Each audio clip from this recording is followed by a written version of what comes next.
शुरू अल्लाह ताला के नाम से जो बड़ा मेहरबान और निहायत रहम करने वाला है। अस्सलाम वालेकुम प्यारे बच्चों, कैसे हैं आप सब लोग? सेहतमंद होंगे, तंदुरुस्त होंगे, जहां भी होंगे मुझे पूरी उम्मीद है। मैं आपकी टीचर हिना और प्यारे बच्चों, हमारा तालीमी सफ़र जारी है जमात प्रेप इब्तदाई उर्दू से। प्यारे बच्चों, गुज़िश्ता कई रोज़ से हम क्या पढ़ रहे हैं? हरूफ तोएं, जोएं, एन, वैन, फे, काफ, गाफ, इनकी पहचान, इनकी आवाज़ों से बनने वाले अल्फाज, ये आप सीख चुके हैं। और आज का हमारा काम है, जो आज हम करेंगे, इन्हीं हरूफ पर मुश्तमिल एक मश्क है जिसको आप हल करेंगे।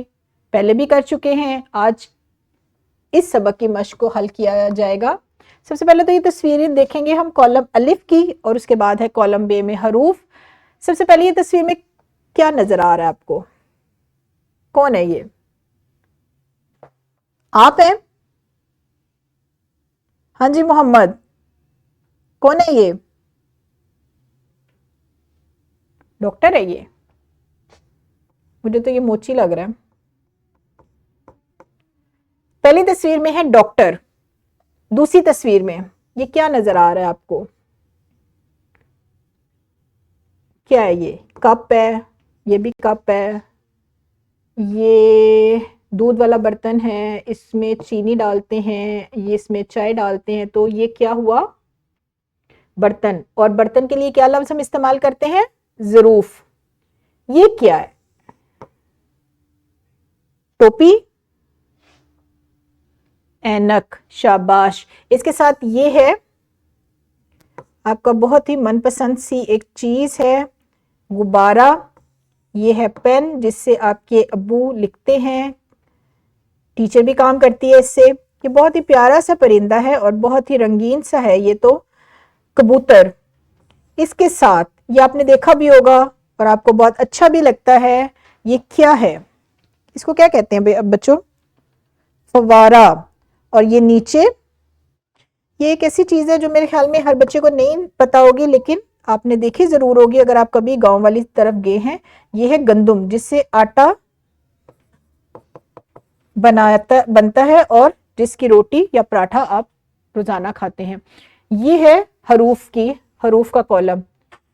पहला हर्फ है ऐन, तोएं, काफ, काफ, फे, जोएं, गैन, गाफ।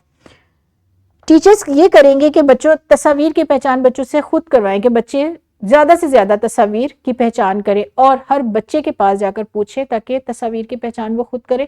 फिर कॉलम बे के हरूफ की पहचान भी उन्हीं से करवाएं, क्योंकि बच्चे ये सबक मुकम्मल कर चुके हैं, इनकी आवाज़ें पहचान चुके हैं, हरूफ की पहचान हो चुकी है, इससे बनने वाले अल्फाज सीख चुके हैं। तो ये जो मश्क होती है, ये बच्चों की ही एक जांच होती है कि बच्चा कहाँ पर कमजोर है, उसे कौन सा हर्फ पढ़ना नहीं आ रहा, कौन सा हर्फ वो अभी तक नहीं सीखा, किस हर्फ से बनने वाले अल्फाज में वो अभी भी पीछे है, यानी उसे मुश्किल पेश आ रही है। तो कोशिश करें कि बच्चों को ज्यादा से ज्यादा इस काम में शामिल करें। दो दो की ग्रो बनाकर भी, दो दो की जोड़ियों की सूरत में भी या ग्रोही सूरत में भी ये काम करवाएं, ताकि बच्चे ज्यादा से ज्यादा सीखे। क्योंकि हमारा काम है बच्चे को सिखाना, हम खुद सीख चुके हैं, लिहाजा टीचर्स ये करें कि बच्चों को जो है खुद से काम करने का, खुद से पहचान करने का मौका दे। ये मश्क बच्चों आप जुमात में भी करेंगे और इसके बाद घर जाकर भी अम्मी को, अब्बू को सुनाएंगे, और अगले रोज जब टीचर पूछेगी कि आपने किस तरीके से मिलाया, तो आपने उनको भी बताना है। ये आपका काम है, और जो आप बहुत ही लगन और दिलचस्पी के साथ करेंगे, क्योंकि बच्चे बहुत अच्छे हैं और हर बात को मानते भी हैं। लिहाजा बच्चों आपने बड़े अच्छे तरीके से ये काम करना है, ताकि आपकी टीचर की तरफ से भी आपको शाबाश मिले और आपकी अम्मी अब्बू की तरफ से भी। यहाँ पर हमारा लेक्चर हुआ ख़त्म। कल मिलेंगे एक नए सबक में, तब तक आप क्या करेंगे? शरारतें नहीं करेंगे, बल्कि अपना बहुत सारा ख्याल रखेंगे। इजाज़त दीजिए मुझे, खुदा हाफिज़।